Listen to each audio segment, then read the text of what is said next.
$5 million a year from the legislature to build the electronic medical records database. And I said, wait a minute, their mission is dictated, they're funded by the legislature, their legislature appoints board members. This is, and Judge Teachout agreed. He thought 3 people would come to Yes, that's one of the state agency and they're subject to public records. Okay, so I'm gonna do my intro, but That's cutting edge stuff. and then I'll just talk about. Especially in Vermont, where we're farming everything out to nonprofits, including the capital owning the buildings. These nonprofits have no strings attached when they start to liquidate.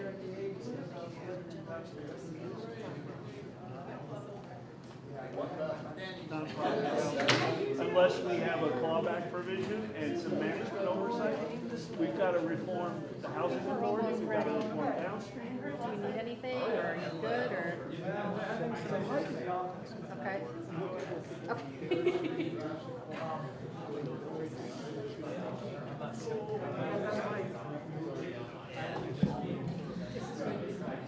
Yeah. We're going to get started in about a minute.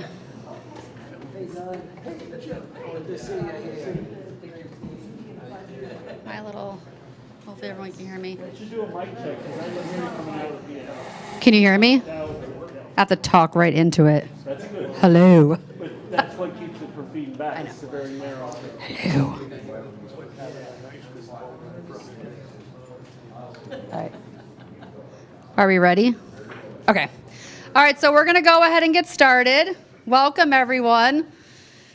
I'm going to do a little introduction, and I'm going to hand it off to my friend Casey and then Sandy to do all the really important smart stuff, because that's not my expertise.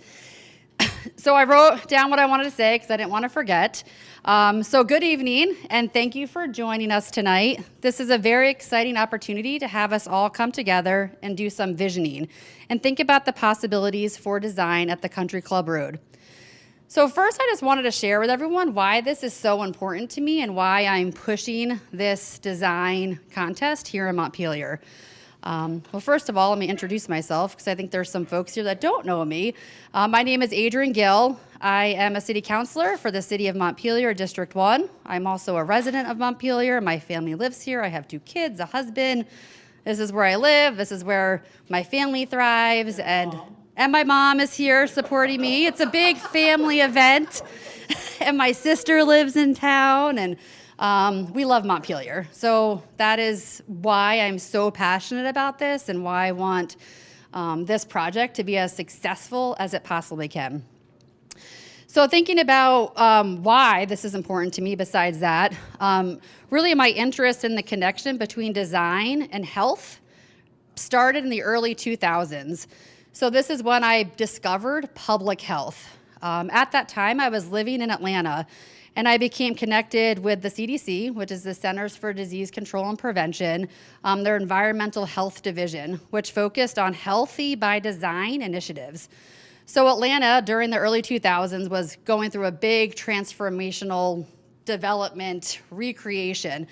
There was a huge, large brownfield site in the middle of the city, and I was very fascinated by this huge empty spot in the middle of the city. And I worked with the CDC, and we talked about design, and they were trying to connect it to this bike path in this city, which is a huge urban area in Atlanta.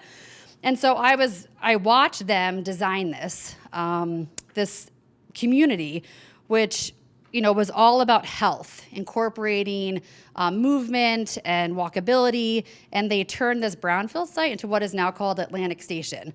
And so this is a walkable, live, work, play community. So I saw how that thoughtful design could transform not just that land, but people's daily lives, and it was truly inspiring to me. And so as I pursued my master's in public health, I became even more interested in the design of how communities impact our health.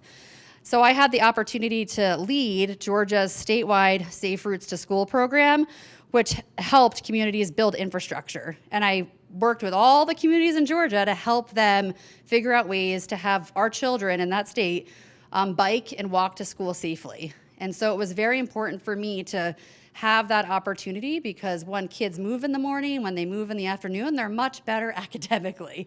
And so that was a huge part of my life.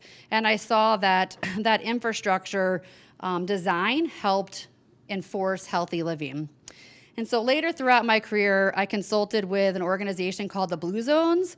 The founder is Dave Buettner, and he is the gentleman that traveled the entire world and studied communities where people live to be 100 years old and beyond. And it was fascinating to me. And out of those communities, there was a very common theme, and it was very, very simple. Natural movement, access to healthy food, strong community connections, and environments that make healthy choices easy and a part of everyday life. So that experience has shaped my belief that design matters, so that when we design communities with intention, we design healthier, stronger, more connected lives for all of us.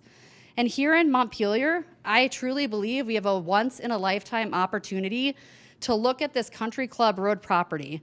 So I want us to imagine a neighborhood where neighbors know each other, where they have shared community space. They have access to locally grown food, access to childcare, access to healthcare, which is really, it's close to their home. They don't have to get in a car to go anywhere. It is safe, it is walkable, there's bikeable streets, and it doesn't make our communities dependent on cars. So, the original White and Burke design process gave us a strong foundation of data and community input. I've heard, why are we doing this now? We already did this. And so tonight, I want us to build on that, and I want us to layer in health as a core value, something that we lift up as central to the vision for this community. Together, we can expand on what's already been learned, and I, as a city councilor, want to bring this back to the city council as just additional ideas. And I want there to be possibilities that reflect these values and the visions of Montpelier residents. So my hope is that through this process, we can design a neighborhood that not only meets today's needs, but also reflects the future that we want to build. And this is a place that fosters connection, well-being, and resilience for generations to come.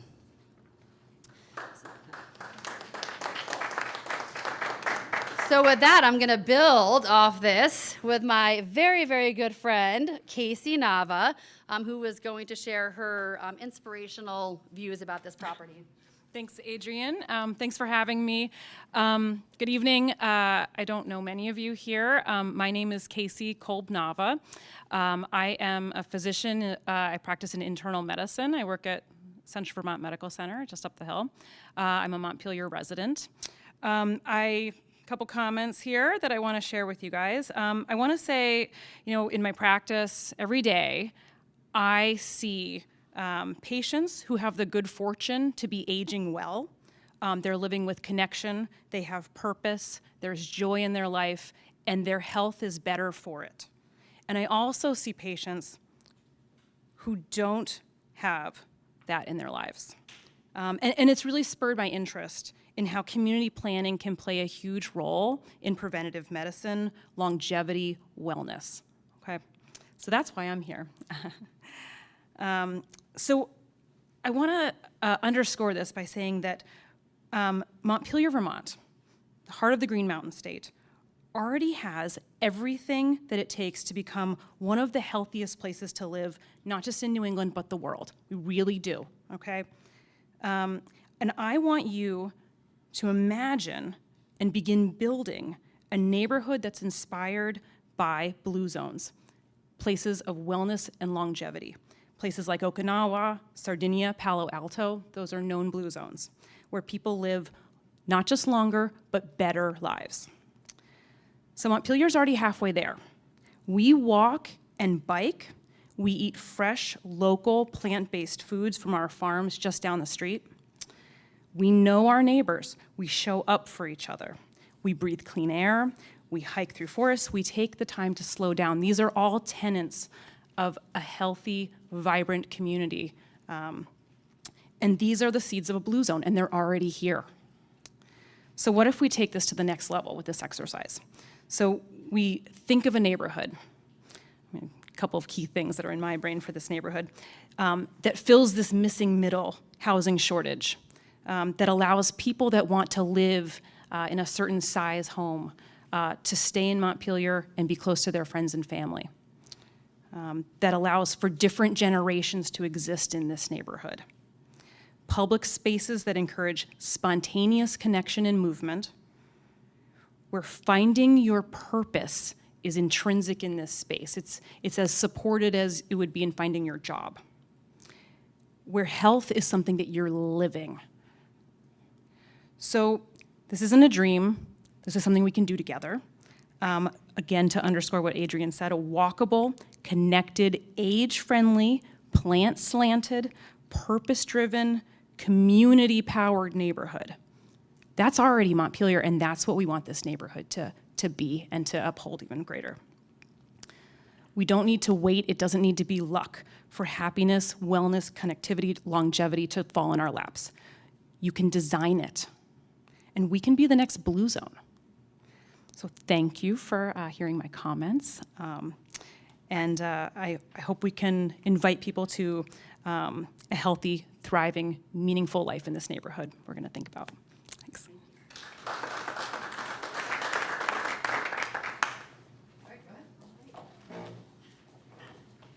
I'm gonna, if I can move this back, is that all right?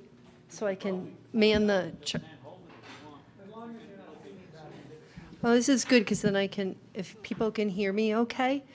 My name's Sandy Vitztum, and those were great introductions. The only thing I would add, I am the third of 5 generations in Montpelier, or Vermont, the grandsons of a Burlington kid. My goal is to create a place for my great-grandchildren. I hope Montpelier is thriving 100 years from now. And I would like to add to those very important goals some economic and social goals of how important it is that Montpelier is a place for all ages. And that I have seen that when people of all ages live together, they make each other stronger. My gym teacher, Miss Brewer, was in her 80s, and my kids were close friends with her just because we live next door to each other. She adored them. She would look at them out the window. She would make pies for them. That's the kind of community that I hope for my children and grandchildren. The other thing is economic. We are experiencing a terrible housing shift. And if we can make a focus of making homes for people with all backgrounds and all economic situations, that would be amazing. Some people will focus more on that than others, and that is fine. If your focus is on gardens or nature, recreational trails, sports, that is wonderful. And add that voice to the whole chorus that we're going to develop in the next 7 weeks. But the housing one is a special focus for me. The other thing I want to point out is the importance of our green list. I've been working in Plainfield where the floods have destroyed 11% of the green list. Floods are destroying our green list. It's important to think economically about this as an investment for the town as well. We can't do all of these things, but we can each with our own voice try to help balance them. And I think that the final results on October 31st will be really exciting. We've got a middle school series of 5 weeks working on this, 8 kids, and we just locked in today. Brian, who's very kindly cutting with our 1 pair of scissors. The high school's also going to do a session, and we're going to try to do one at the senior center. So there will be further opportunities. So our goal is good ideas, variety, depth, strengthening our community overall. Anybody can enter. Here are some examples, because a lot of people don't know what the heck we're talking about doing. So we're starting with a site plan, but it can go anywhere from there. Everybody's going to have a different way of trying to add their voice to this conversation. So this is from a charrette we did in Plainfield. We actually started with pieces of tofu, and we went to wooden blocks. You can use anything at this scale.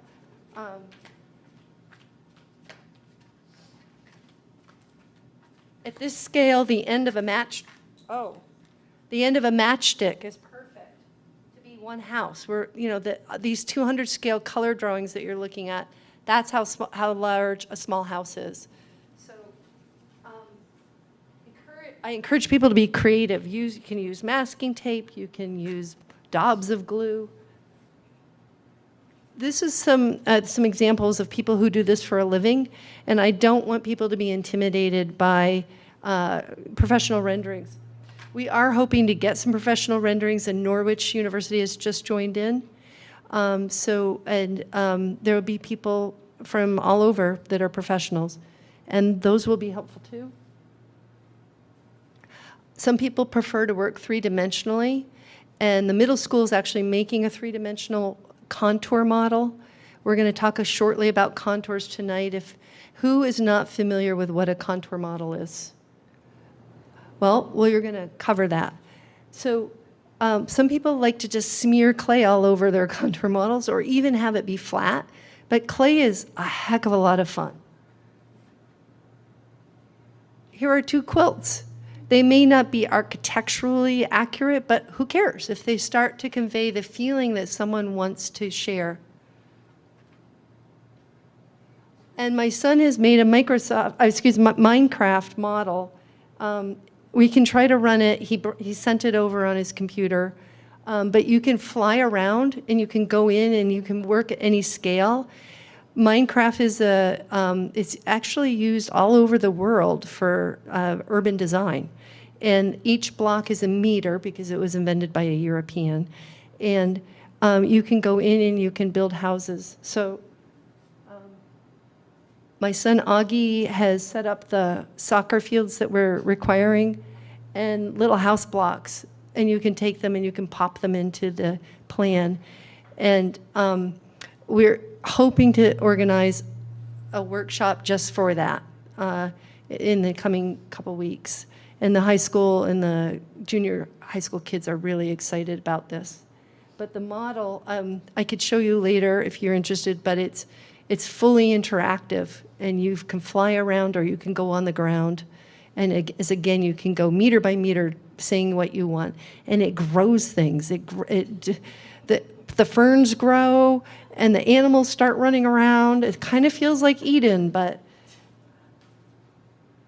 So our timeline we're still working on, but we're going to have 2 site tours, and we'd like to encourage the public to do that, to get familiar with the site. It is really hard to go from a piece of paper to the ground, but it is a fun challenge. And the number of ravines on the field on the actual ground do help us orient. And I think that the Minecraft model will help people who are interested in that. So I wanted to go over the base map. If you could pull out the 18 by 24 color one. Can you hold that up, Adrian? This one. This is the one we're going to primarily work with tonight. There are plenty of smaller drawings, and there are plenty of large black and white drawings there, so you can play with whatever scale you feel like. We've tried to make this pretty clear for people. There are, if you look on the design, the contest materials, the map that I just showed you is the top one, base map with layers. Brian, our webmaster, has made 2 kind of more sophisticated PDFs. And then there's a CAD file and there's a Revit file. The Revit is the 3-dimensional file. But getting used to this plan, anything that's light green on the map itself is places you cannot put a house. Or you can cross it with a road, but there will be a trade-off financially for the city called a wetland. It's compensation. So those are wetland buffers and they're steep slopes. Anything that's light green, you want to leave alone. You can make paths through it, however you want, especially on the steep slopes. But the yellow, the like light creamy color yellow, is a moderate slope area. That means houses can go there and roads can go there. But if you put a road straight up and down the hill, then it will be a little too steep for an emergency vehicle.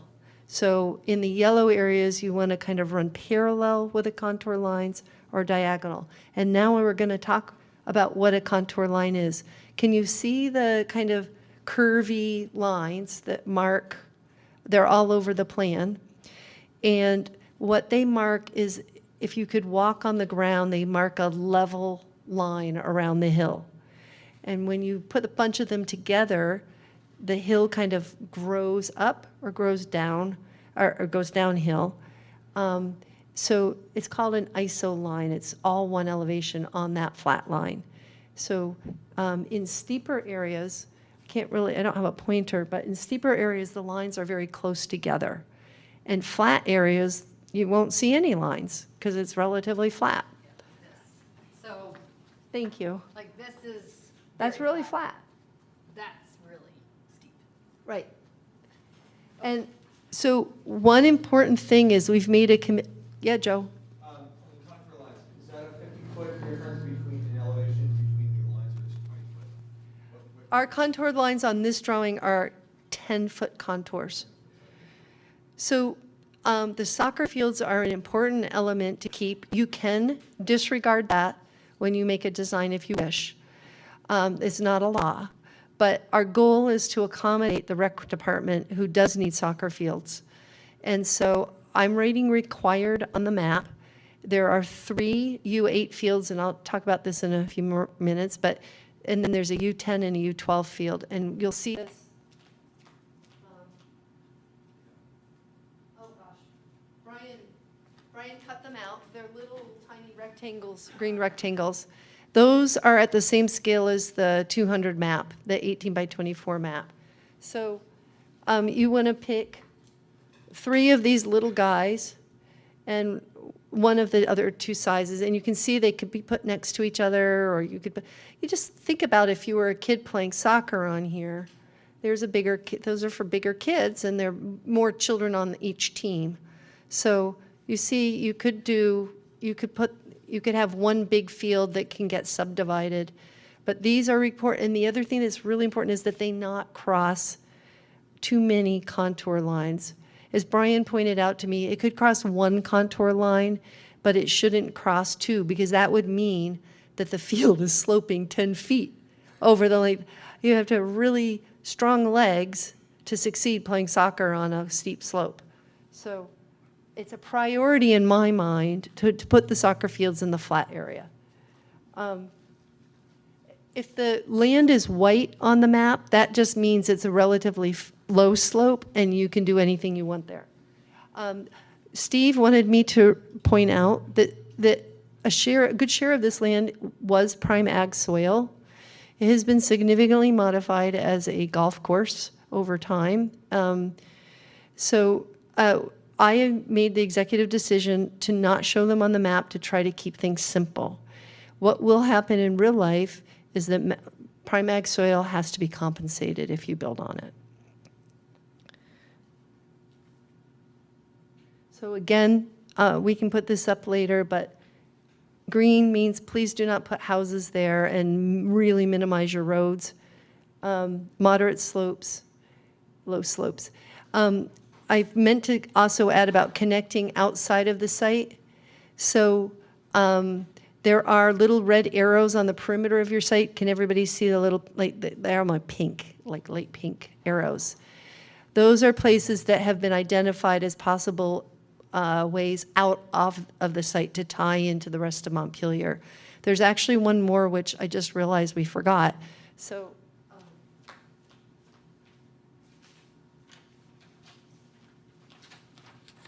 on this far side, right off here, there's a good way up towards Town Hill Road. So we'll have to add that on, but over here, you could cross through these wetlands and get over here. How about over to Gallison Road? Gallison Hill Road, that is a really good point.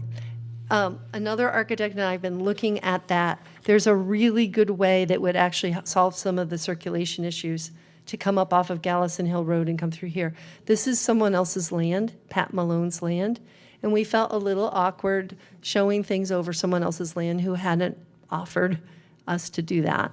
So, but the reality is, and I would say you can do what you want, but there is a pretty good way up, kind of. This will be, so here's a good way to get towards Town Hill Road, and there are some good ways to get up here. Although this has all been developed, which is why it didn't feel too good to go too far into that. Okay. Oh. So on the bottom of the drawings, you'll see there's a toolkit, and the soccer fields are drawn at scale. So one thing you can always do if you're at home, and we'll put these colored blocks up online, but you can just trace them anyhow, and then start drawing them on, transfer them onto the site plan. I included some house sizes. At this scale, they're all almost kind of the same size. So we're,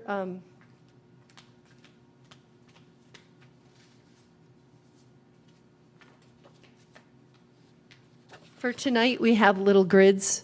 We're just gonna call it a house. It's actually, this grid is 1/8 of an inch square, and it's actually the size of a 2-car garage, 600 square feet. And if you do too deep, they make a good apartment building or row house. We'll go into that more later. Oh, and I wanted to give you folks a sense of the lots. A 1/20 of an acre may seem quite small, but it's not highly unusual, and it's a good way to bring the cost of housing down. This ties into the unofficial housing survey I did, which I passed out. If anyone came late, you may not have a copy of that, and I'm happy to give it to you. There is zoning for the site. In a way, these designs are going to be used to inform zoning, so you could suggest something, and then maybe we can change the zoning rules to fit it. I think it's really important not to be limited by zoning, but some people will want to follow that. So there is a link, and you can also Google it, and I'm happy to help if you email me. There's been a study on stormwater and traffic and other utilities, which has come out now, but it's still not generally available.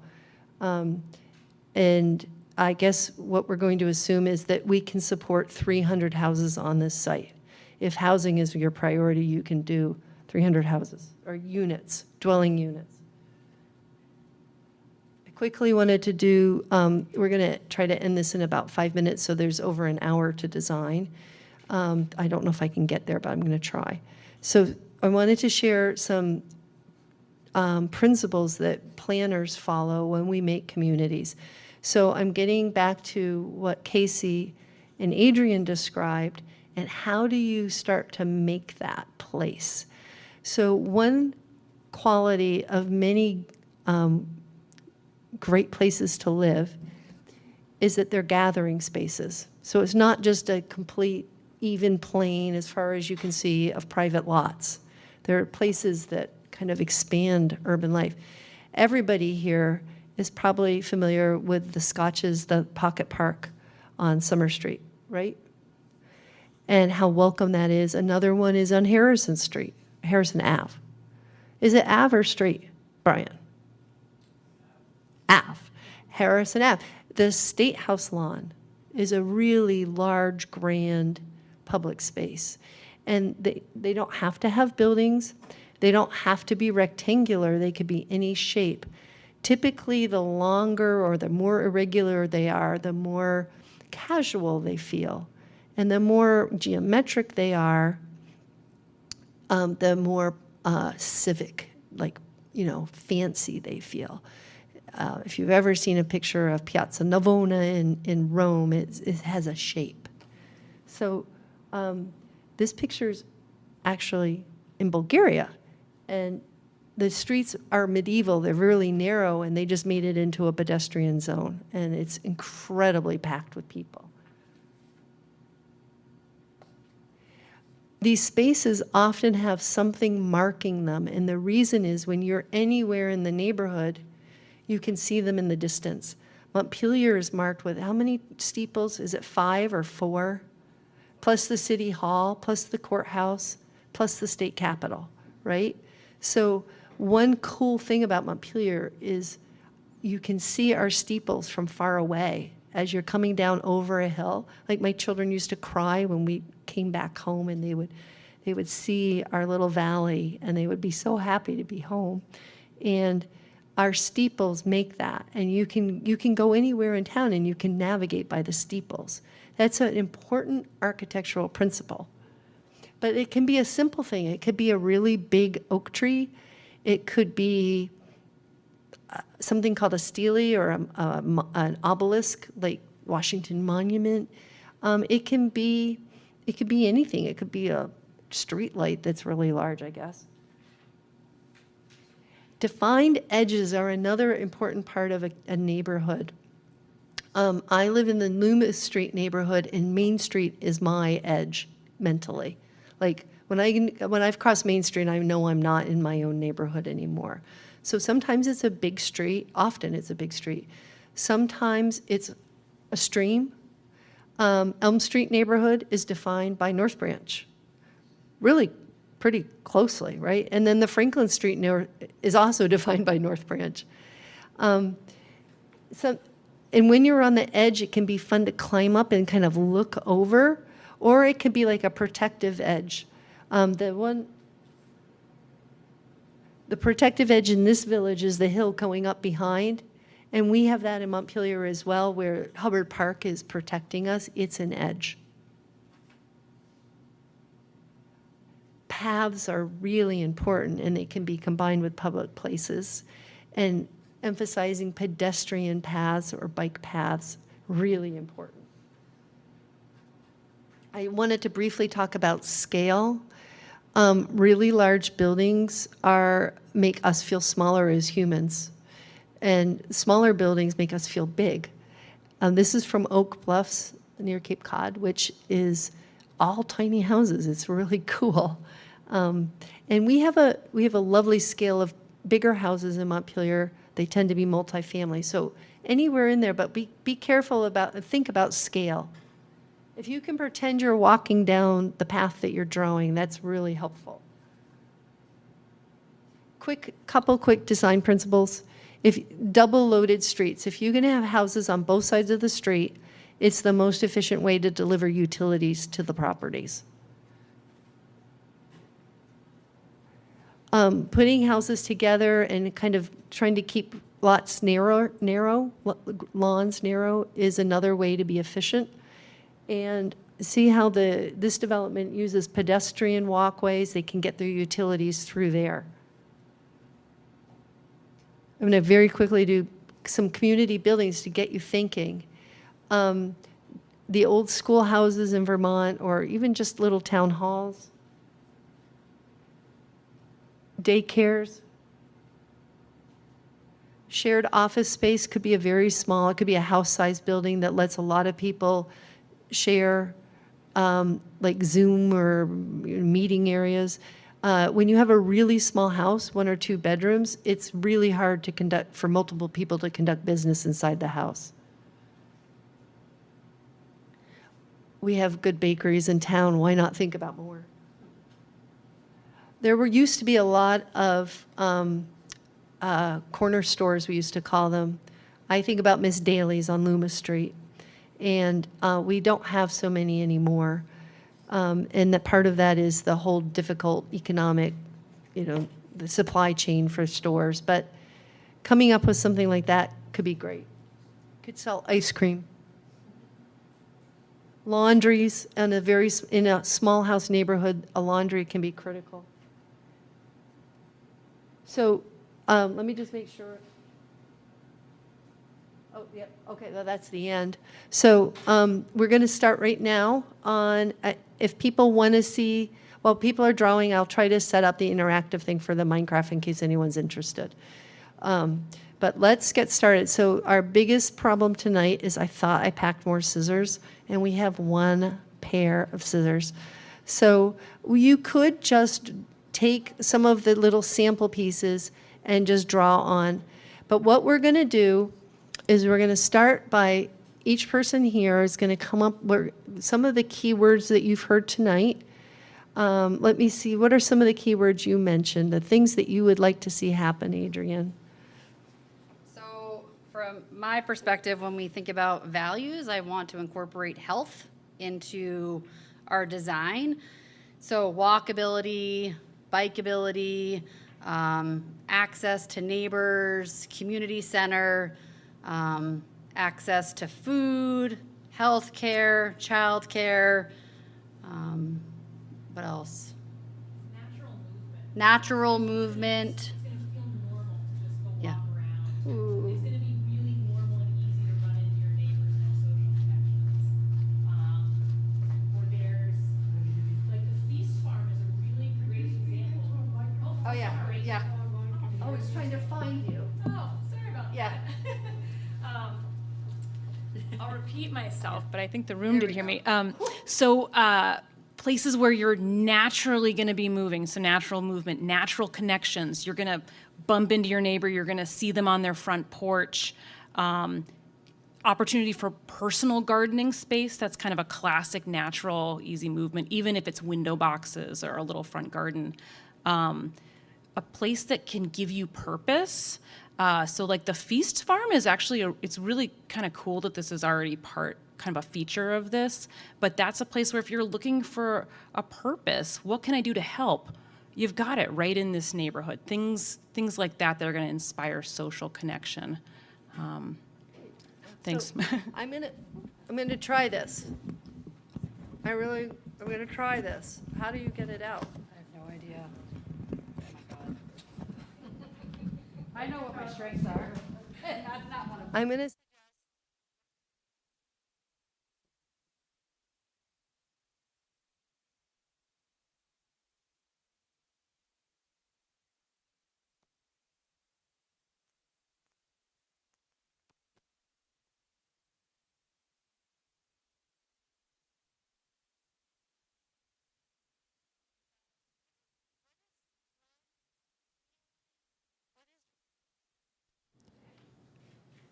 We're back on.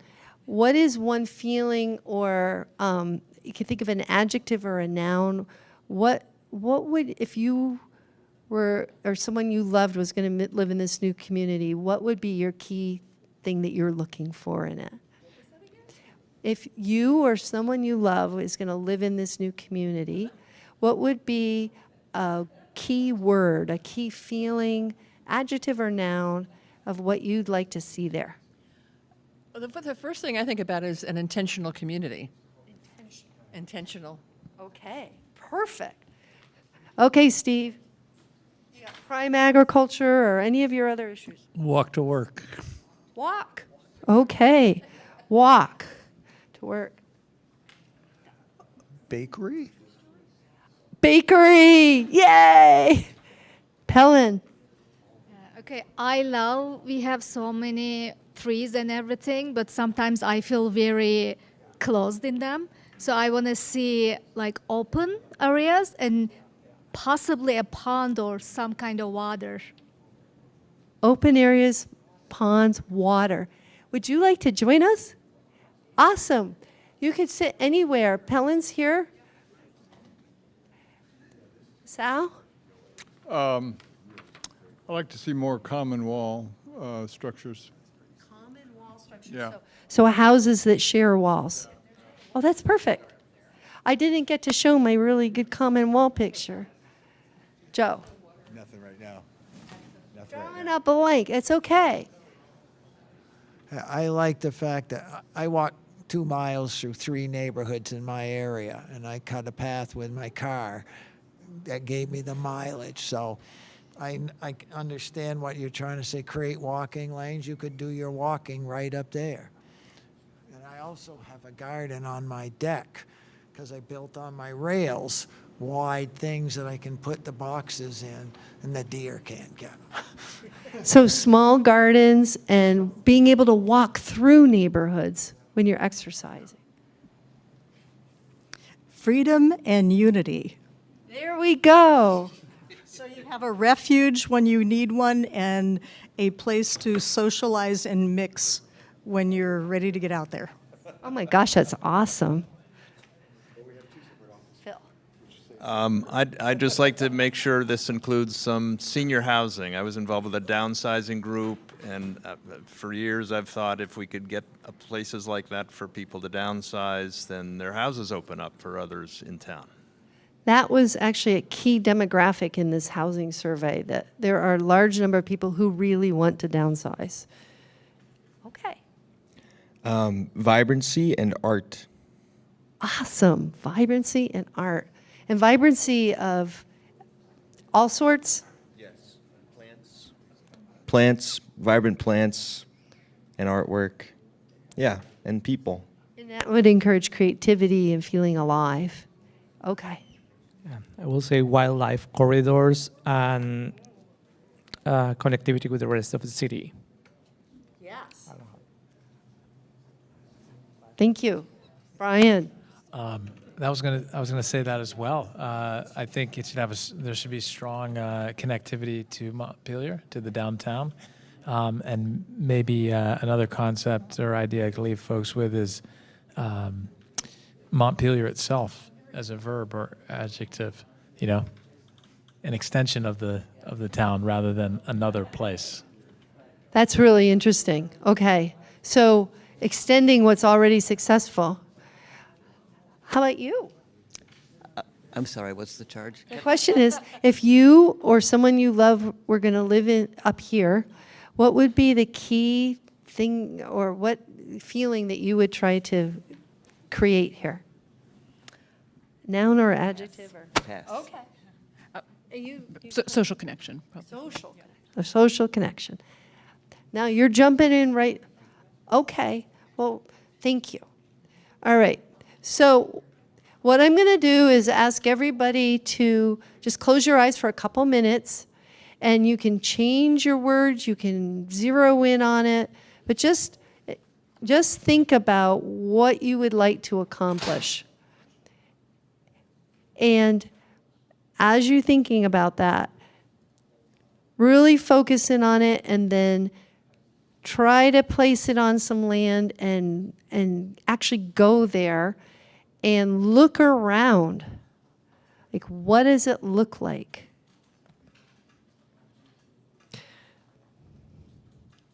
Are there any houses in sight? What's on the ground? What are people doing? Are there roads in sight, paths? So really just rest into it for a couple minutes and let it get lively.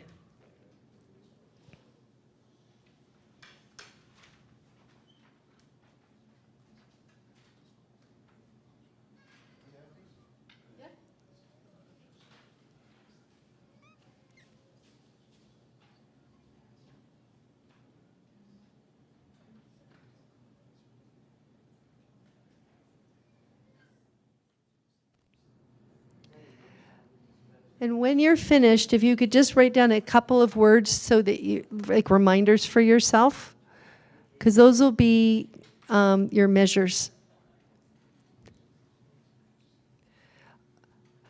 Okay, now what we're going to do is start, you can jump into this in one of three ways or another way. So we have, our first way would be thinking about things from nature. So gardens, trees, forests, paths, soccer fields, anything that's either natural or it's human-made. Another way into this would to actually be thinking about a public space.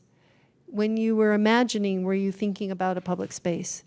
And that can become the germ of a whole community design. And then another way to think about it is just a street. And I wish I'd had more street pictures up there, but like, where is a street that you've been through, or did you visualize a street? So if you can start with that, then you can start sketching it out on your drawing. And if you're at a table with other people, which most are, you can work together, or if you prefer to work on your own, you can work on your own. So I've got one extra 20. Oh yeah, there, we could circulate that around because. On all the tables. Oh, good, good. There's a good inventory there. Does anybody want to have their own 18 by 24? This group is, you've only got one. Let's give this one to you, but someone could grab it if they want to. Yeah, the small ones are fine too, but the 18 by 24 size, which is this one, is what everything else is scaled to. And we're going to bring around some things. So, and there's larger ones. If you are feeling constrained by a small piece of paper, you can have as many of these large ones as you want. All right, so what you want to start doing is thinking about this first area and put it somewhere on the paper, anywhere. It's just a hypothesis. And then start connecting out, thinking about this balance of the three things we talked about. And the fourth part is paths or roads in between. So take your pencil, and we have tracing paper. A lot of people feel nervous about drawing on their piece of paper. So we have a lot of tracing paper that you can just rip off, and then you can draw to your heart's content and get see-through to the drawing underneath. So if you want tracing paper, you do that. And we have really big erasers. If you want to try pencil, you can just rub it all off. And then we're going to start passing out. Bless your soul, Brian. Brian was supposed to talk, and I just talked right through his part because he was doing such a good job cutting. So I'm going to pass around. We have these little fields. So these are the little kid fields. These are the bigger kid fields. And there's an 18 and a 10. So those are the 4-size soccer fields. And then we have lots. So on the lots, the lime green up at the top, I would call a tiny lot. And we have laid them out in other groups, and you can take a little house, and you'll see that it fits fine on the little lot. There's not room for a garage on these little lots, unless the house is above the garage. Then we get to 1/10 of an acre right here, the orange ones, and those will easily fit a garage and a smallish house. By smallish house, I mean somewhere from 600 to 800 square feet. Actually, over 1,000 square feet will easily fit. 1/10 of an acre is a 4,000 square foot lot. And then these are 1/5 of an acres. And we're starting to get into very common lot sizes in Montpelier. And then the purple ones at the bottom are 1/4 of an acre lot. So they're all over the place in Montpelier. So when you go to Barrie, you see more of the 1/20 of an acre to 1/10 of an acre. But so I'll take over. Brian's gonna be doing the design. It's my turn to start cutting. And then we have the house. What do you have over there? We got about all the fields are cut out, and maybe a good number of the lots as well for folks to work with. So we're just going to leave them here, and you can come get them. Okay, or we'll pass them out, and then I'm going to start cutting the little house spot. So honestly, the size of a 2-car garage, which is 600 square feet, is one of these little blocks. That's how big the land is. I mean, it's shocking how big the land is. So I'm going to start cutting some of these up, and we'll drop these off next. But you can also just use, we'll get a couple of these to every table so you have a sense, and you can also just use a little box, or, well, we don't have anything to cut the matchsticks. But, all right. So, and then what you want to do is just move things around. Have fun moving them around. And then at the end of this, we're not expecting anybody to be finished a design tonight. This is just introducing you to how to think about it. And Brian and I are going to go from table to table to help people get started. This is a starting point. This is like an intro. We're going to actually have a workshop later if you want to come back and do more detail. But yeah, if you start getting to the point where you're sure about something, feel free to use the glue or the tape. By the way, I do need everything back so that we can have other workshops. And a lot of the scales were my father's, and I don't want to lose them. So if you could just leave all the equipment on the table when you're done. But you can use tape, you can use glue, you can use anything you want to stick things down when you're sure. But have fun. One more point. One more point I forgot. Oh, the markers all went out. The width of a road is the narrow point of these markers. I don't know where the wide markers went. But if you, towards the end of the time, if you want to actually draw a road on, that on our maps is the width of a 20-foot, or 20, I think it's 22-foot road. So that's a 2-lane road. Our maps are very small. Yeah, on this 18, you don't have that. Okay. So we're going to start circulating around, and I'm going to start cutting these house blocks. And can you circulate around too? Great. Okay. Does anyone have any questions up front about how to get started? No? Okay. What happens if they want to take the map home and finish it? Oh, yeah, you guys can all have any map you see that you want, just take. Yeah, you can submit it, or we can print you off more. Yeah. We do. It's I hope that people will make designs. But what you can do is you can take the nice one home and keep it clean if you feel like it. We have a second 18 by 24 went over to that table. But we'll make sure you get what you want. Okay. I'm going to put this. Can I put this down? I'm going to put this down. Okay.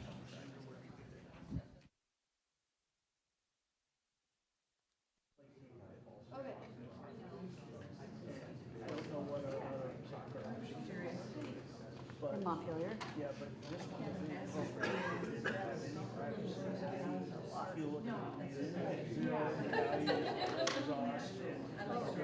culture to be bustling. It's over here. And this is an 18.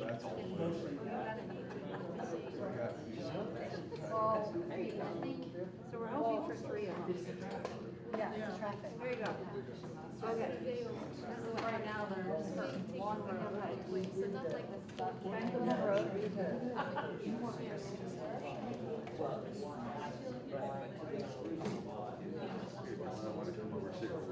Thank you so much. I think that's part of it, right? Like, is there It's usually silent when I'm sitting there.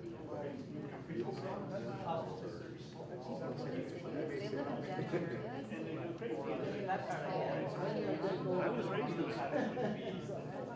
I saved the Fox Theater. Literally, I've got a picture of me as a teenager holding a T-shirt out there selling Save the Fox Theater. Yeah, I don't know the answer. I'm not a designer, but I think that's what we have to figure out, right? I know. That's a lot.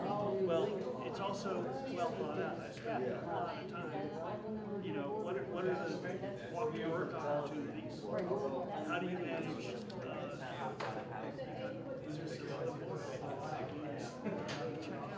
Where are the cross-country ski trails? Are they gonna just ignore them? I know. The cross-country ski trails. Yeah, there's woods. I see woods, I don't see trails. The people who ski up there every winter should be here fighting for their space.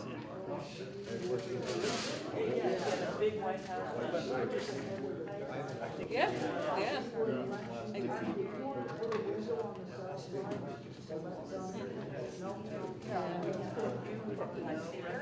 Yes, it's like only Once we get the market. I think the thing is, times are going to be funded. Where do they get the money to make this happen? And in every all the cities have made it happen. There's been somebody who's donated houses, and they've been containers, and they've been structures that you can put up in 3 hours. You know, like it's like modulars that just kind of get put up. I think this is too much of an undertaking to build structures. I mean, we're huh? Well, that's where these shows are right now. 300,000.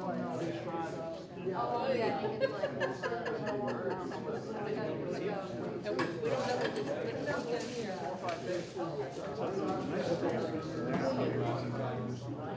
it would be nice, like. Oh, this is a part of it. And have like a little, my mind, like, Okay, so this isn't part of that. Okay, gotcha. well, you need that. Yeah.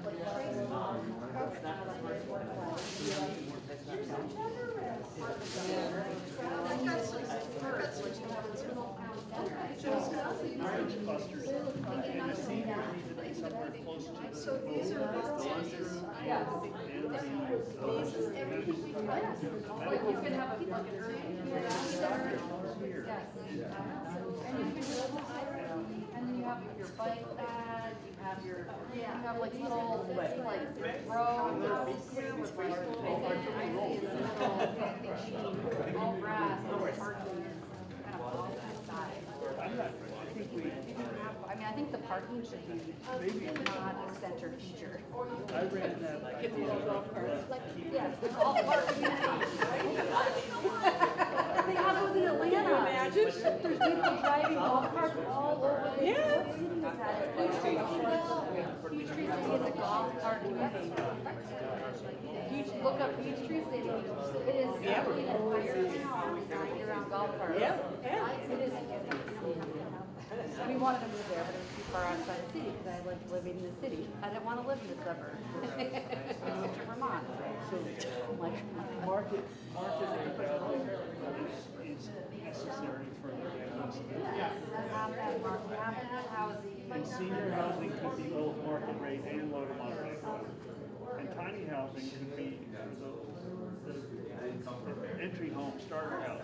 But it could be, in my mind, how I see this, it could be, it's diversified from the whole property. I don't think there's any reason we couldn't put some of these tiny houses out into the woods, but we were told all the woods is off limits.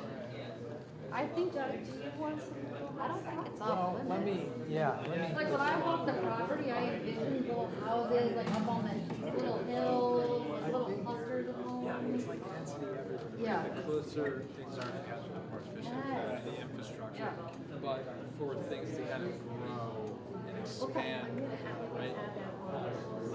Sure, you could put houses out here, but are they kind of off the grid now? You know? I mean, Right, do we bury electric? No, we bury electric. Nobody's ever talked about I it. think this shading didn't come out quite as with as much contrast, but you can kind of see that there are some areas which we're pointing out that Something that maybe could be are flat put together in like 3 or 4 hours. So I think that that's Well, that's what most cities do. They do containers. But if we, I saw one city that did refurbished school buses. It's a clever idea. there's no reason why it's not. So the ski trail though is different. What I was told and there's also those Durations are the same. That's a good way to take it. So I don't think it's not quite so black and white as far as, but yeah. all of those things seem. should we assume all these are I'm really underground? I think that's But look at the street we have Montpelier. I mean, I started using it as well. We don't have electric underground. Do they not? So what is it just parking lot Vermont? It's more costly, but maintaining poles through storms and cutting the trees back to protect the lines and poles. Oh, I know, I never understood. The utility companies are starting to incentivize it. To go under? Well, they should. But it's about resilience for them. To have the electric be underground? That's right. It's required now? Okay, so you're designing Sabins with underground all. So I would love for this road to come up and be like a town center where you have all your stores, grocery stores, your medical buildings, child care here. Like, I think this is a valuable piece of property. But I think that right now, I think this is no, where is the soccer field? That's There needs to be another entrance too. I made the point. They can't have just one entrance. That's dangerous. This is going to be traffic. Yeah, this goes up the hill. Well, that's It might erode too much. There are other places. That's true, right? So this is what Sal is, Sal wants these to be a soccer field. Because it's the flattest part of the property. But this is where they want to put apartments. So they're only doing soccer, they're not going to do baseball or softball? Have you been up to country club already? No. No. Why did they pick soccer? I'm just curious. Because that's how the weird is. Oh, okay. Yeah. You can't put Well, I think there's not as many soccer players as there are baseball players. Oh, yeah, soccer's there. I mean, this place is packed almost. That is I'd rather have food, this be the breadbasket to feed downtown in an emergency disaster scene. I'd rather preserve some of the prime ag soils than to devote it to sports if there's other places we could put sports. Because I don't think the buses coming up and down here full of soccer kids is gonna match with the. If we have to spend $10 million to get out of the road, you've just made the housing not work. Whatever the magic number is. Right, they're already saying $9 million for this. And then another 20, another 20, change the grade. They're even proposing one sidewalk instead of two, which is not convinced. This should definitely have two sidewalks. Well, you should have spoke up last Well, I have no idea what you're talking about. I was like, we need to come back. It's a lot of streets, traffic on one side. Do you know who Susan? I met her there. No, but complete streets. I do, Sue Becker, Sue Becker, yep, sorry. Sidewalk. Sue, she works on the neighborhood. But this may be an exceptional property where we're connecting through a bike, a multi-use path that might be allowed and welcome through Dorsey. Are you the owner of this property? Nice to meet you. Heard your name. I think the superhighway ruining the quietness of the neighborhoods they plan to build is a non-starter. I will agree with you. I never really preferred this route for larger My roads. research says it could be $20 to $50 million to build a road out there. Yeah, we have. I'm not sure if this will be of interest to you guys here, but just to spread the word, we started including contours on other parts of the site, here, everything around it. So if folks were starting to explore what that looked like, it just doesn't feel like it's totally flat, right, to your point. It's like, okay, well, actually, we're going to have to come up and kind of switch back a little bit. I think designing in cooperation with Sabins and then sequencing, because they are ready to start a whole lot sooner than we are. Yeah. So I think that we ought to basically, especially if we're talking about a path where an electric shuttle could take people to town and minimize the car traffic. This is a deal breaker here. This road. Yeah. Single road. I agree, and I've always. Where's the existing road that's already paved that goes up there? It's right down by Agway. Yeah, so why are they building a new road? Well, no, what this one has to be rebuilt. This is with the all land that is here. density, it's not going to be able to handle from a circulation. Not only that, the snow, for the snowplows to get up there in the winter, they're gonna have to stop and put chains here. And then the kids are gonna be coming down with their parents and slide into the ditch. So it was a mistake to put Turtle If they Island can get up there. Main Street, they can get up that. But they're willing to host Turtle Island, build a campus for Turtle Island down on Sabins, which is a much better location. Well, I don't know. I'll let you guys think about that. I think the point about Right near different Berry paths Street. is there are Yeah, options, Sabins including pasture. what you said and mentioned. They're gonna build it on Sabin pastures? No. That'll never happen. I'm saying that they are gonna develop a couple hundred homes on Sabins. It hasn't been zoned for that, has it? He called me last night when I got home. They tried to get a commercial zoning for it, and that didn't work, so I'd be surprised if It's they put already houses in designed, there. it's already, a lot of it's already designed. Probably was to me the worst, most embarrassing meeting since I've gotten back in.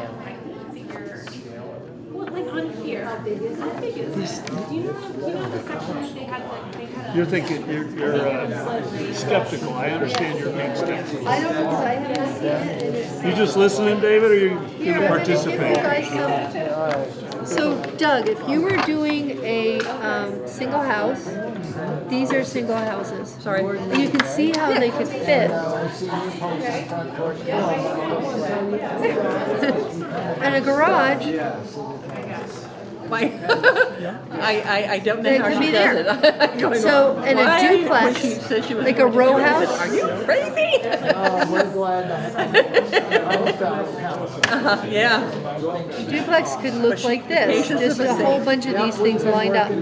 That's a standard duplex size. Actually, it's a little large. It's just the project. I agree. So if you actually get to the point, you can just glue these down, and that could be a design. No, I'm out of there. But once Lucky So Boardman an took apartment over, building might everybody's be scattered. too wide and like 8 Dave long Kelly or was something our like angel. that. A quad, this could be actually a quad. Especially, we're not showing if it's 2 stories high or not, but that could easily be a quad. 20 years. Yeah. About 8 years I moved So I'm up going to give you some more in case you want to take these home with you. because I took care of her. Oh, wow. Yeah. Okay. A homeless person's house would look like this. That's a little small. But a lot of them are 12 by 20, like that. They're like really small. That way you can stay by me, walk over. Yeah, there's a couple towns in Vermont that are making, and there's a big community in New Hampshire and Maine that are making homeless people communities, and they're just like, they're lined right up like this. They're so small. You never They're like know. so small. You never know. This is huge. I mean, 600 square feet, 2 tiny houses Wow. could fit in there easily. Yeah. Anyways, I'm gonna go around and just give people a couple of these to get them started. But here, yeah, I'm thrilled that you're doing this stuff. Pick your brain. Yeah. Yeah. She was the first one to do that, and I've never forgotten that. Wow. And we became close and we worked together. Tell me your name again. Jim Sherrill. Okay, hi. Please, we'll check. Yeah. Wonderful. Come over and say hi. Thank you, I appreciate that. Yeah, thank you. You're welcome. All right. I'm concerned about the money.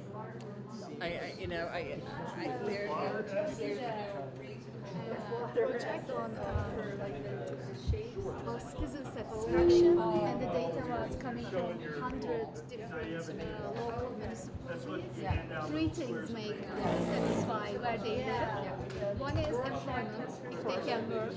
Second is public transportation accessibility, right? If we are thinking, oh, I want to go and use this, what if I don't have a car? I live in downtown. There should be some kind of transportation. And the third one is open spaces. I know. Like parks. So like a little walking tracks. Not only like something to eat, but just like I can go there and just like sit and enjoy the open There was space. one in this, there was this, I printed these out. I gave all different examples, but there was one in here that where was it? It had like, well, one I like this because everyone's out in their front yard, everyone's having dinner together. So that's community, but where was that one? Where was it?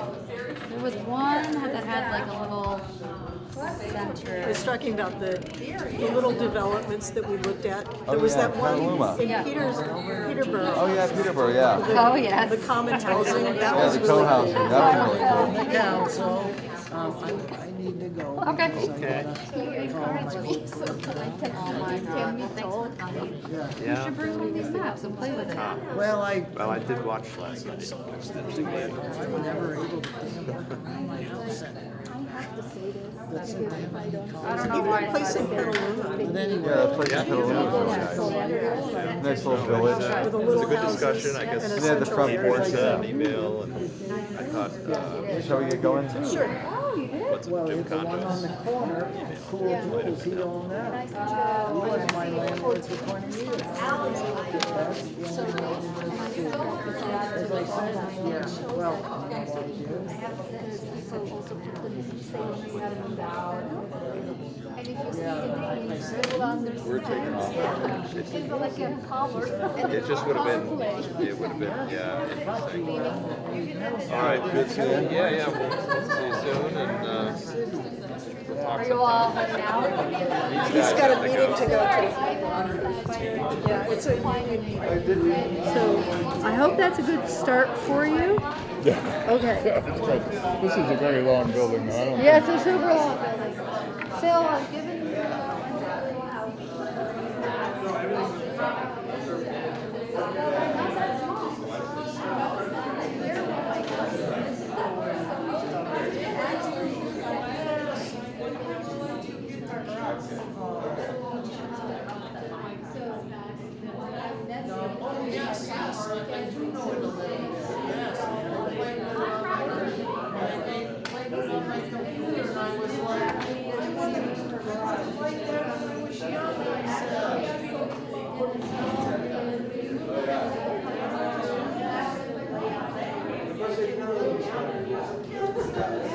I'll be very good.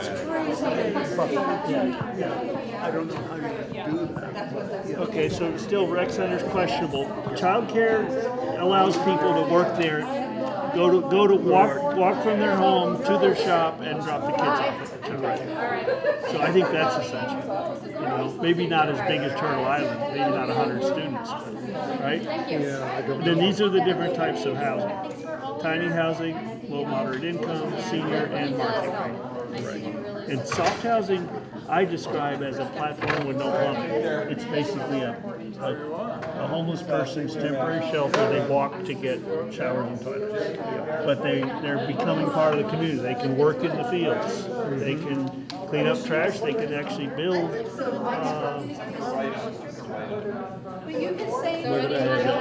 emergency housing shop. They can build emergency housing for other cities around the state.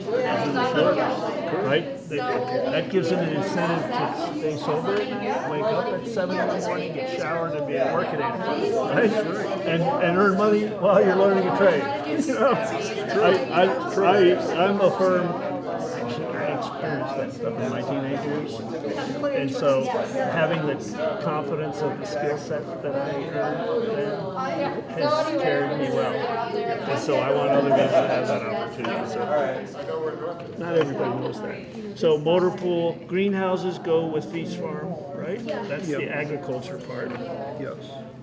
A recording studio? I don't mean huge. I mean a place where musicians can not have to drive to town. Montpelier doesn't even have a recording studio. It did. Billingsley used to have one.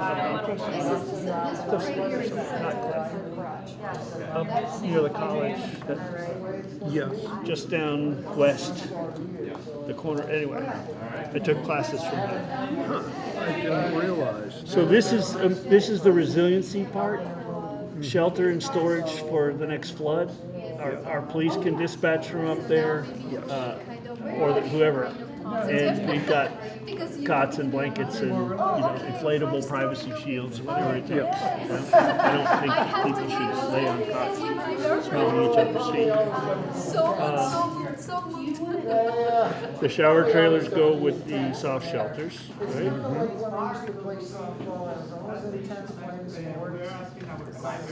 I don't know about solar generation. We don't. It's nice to generate some power, but we may not have enough space. That's right. It takes up room.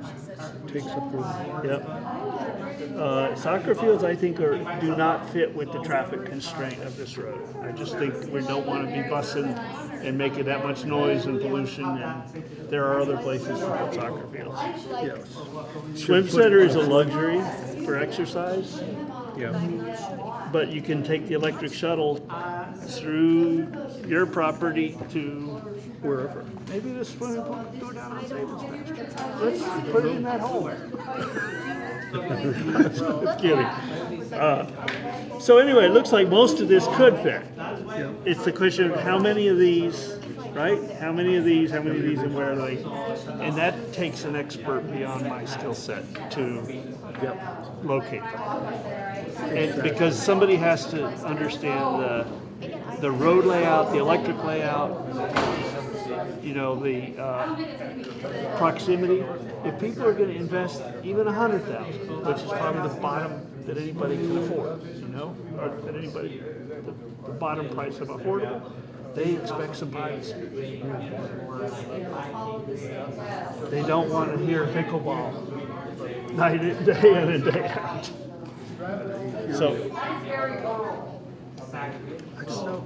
So we could, the existing shops could go to 2 stories with co-working space above the wood shop, for instance, right? IT, the maintenance garage, that's a garage, right? That's who maintains all the buildings. The retail, not a lot of retail, but the bakery and the grocery. Whether the bakery should be abutting or co-located with the cafeteria might be 2 different things. You might have a backup kitchen, a prep kitchen, use one. Big events, they're both enlisted. Small events, they can do different things.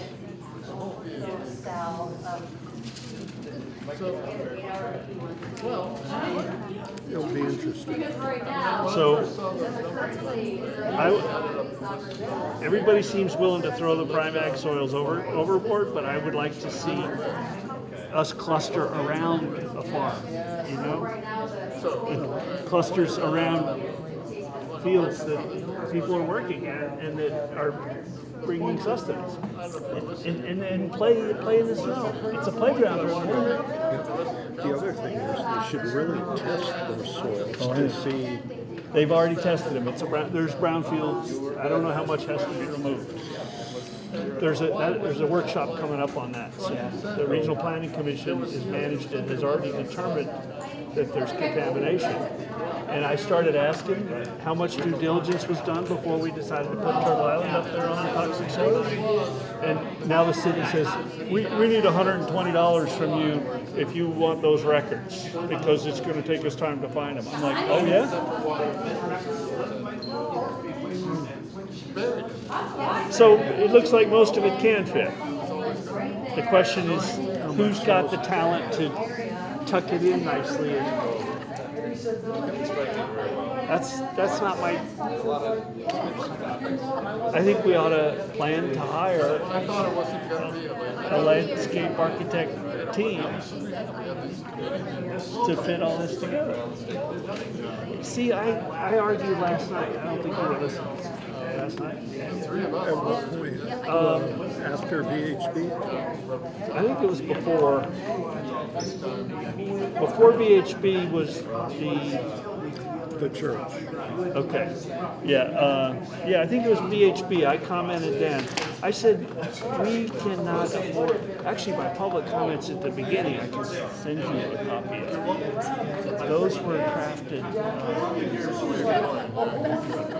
to kind of a wake-up call to council, that the council should be sponsoring these workshops towards a master plan that the council buys into, agrees that it's going to abide by and implement what the city arrives at. And they're like, we're taking all our clues from Mike Miller. That's one voice. Well, that's the one that's carrying the weight.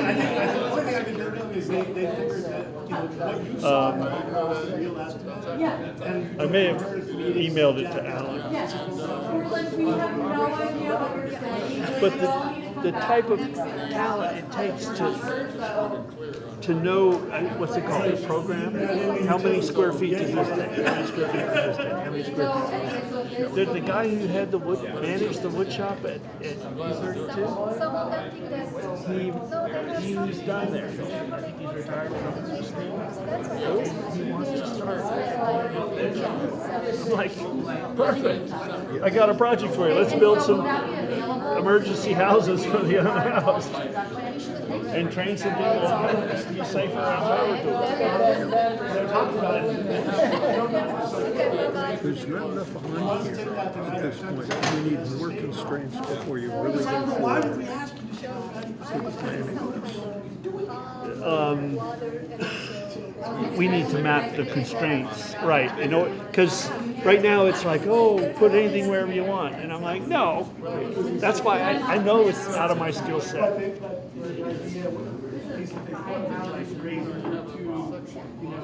A road designer would know exactly how you could or couldn't reach all these areas.